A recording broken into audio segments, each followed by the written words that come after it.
Stand up comedian Kunal कामराला बॉम्बे हायकोर्टाने मोठा दिलासा दिला आहे।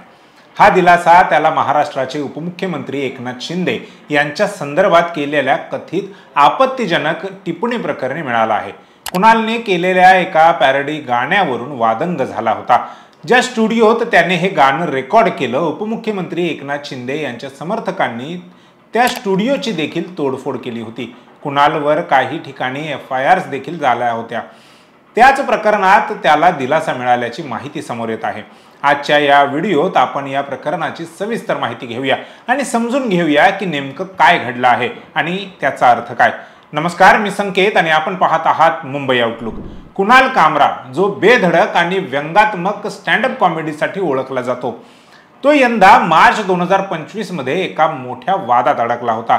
त्याने मुंबईतील एका शो मध्ये 1997च्या दिल तो पागल है या चित्रपटातील भोली सी सूरत या गाण्याची पॅरोडी सादर केली। या पॅरोडीत त्याने कथितरित्या एकनाथ शिंदे यांच्यावर व्यंग केलं। यामुळे शिंदे समर्थकांमध्ये संताप पसरला आणि कुणालच्या विरोधामध्ये महाराष्ट्रात 4 ठिकाणी FIR दाखल झाल्या। या FIR मध्ये त्याच्यावर 2 राजकीय पक्षांमध्ये वैमनस्य पसरवण्याचा आणि अपमानजनक वक्तव्य करण्याचा आरोप ठेवण्यात आला। याशिवाय कुणालला धमक्याही मिळाल्या, ज्यामुळे त्याने मद्रास हायकोर्टात अग्रिम जामिनासाठी अर्ज केला होता। मद्रास हायकोर्टाने त्याला 7 एप्रिल पर्यंत अटकेपासून संरक्षण दिलं होतं आणि आता बॉम्बे हायकोर्टानेही त्याला मोठा दिलासा दिला आहे। आज बॉम्बे हायकोर्टाने कुणाल कामराला अटकेपासून अंतरिम संरक्षण दिलं आहे। कोर्टाने स्पष्ट केलं की कुणालच्या अटकेची तातडीची गरज नाही। याशिवाय कोर्टाने मुंबई पोलिसांना आदेश दिले की जर त्यांना कुणालचा जबाब नोंदवायचा असेल तर त्यांनी तमिळनाडूला जावं, तो तिथेच आहे।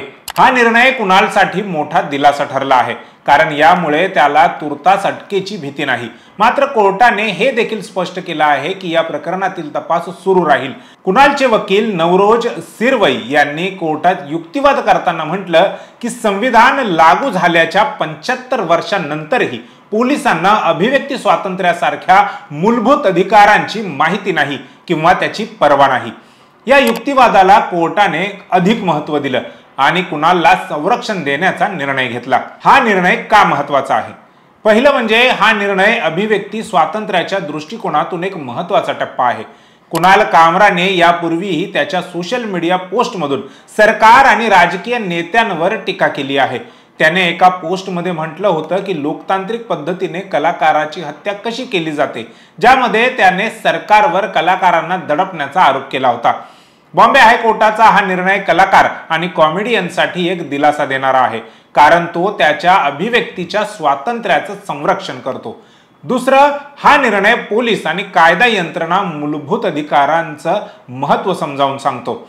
मात्र याचा अर्थ असा नाही की कुणाल पूर्णपणे निर्दोष ठरेल। तपास सुरू आहे आणि पुढील सुनावणीत कोर्ट काय निर्णय घेतं हे पाहणं आता महत्त्वाचं ठरेल। कुणाल कामराचं हे प्रकरण आपल्याला एक महत्त्वाचा प्रश्न विचारायला भाग पाडतं। अभिव्यक्ती स्वातंत्र्य आणि कायद्याच्या मर्यादांमधील समतोल कसा साधायचा? एकीकडे कलाकारांना त्यांचं मत मांडण्याचं स्वातंत्र्य हवं, पण दुसरीकडे त्यांच्या वक्तव्यामुळे सामाजिक सौहार्द बिघडणार नाही याचीही काळजी घ्यावी लागेल। बॉम्बे हायकोर्टाचा हा निर्णय सध्या तरी कुणाल याच्यासाठी आणि त्याच्या चाहत्यांसाठी आनंदाची बाब आहे, पण हे प्रकरण इथेच थांबत नाही। पुढील सुनावणी आणि तपास यावर सगळ्यांचं लक्ष आहे। आम्हीही या प्रकरणावर नजर ठेवून आहोत।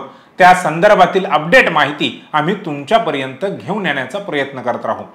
कुणालला मिळालेला हा दिलासा योग्य आहे का, यावर तुमचं मत काय हे आम्हाला कमेंट बॉक्समध्ये नक्की कळवा।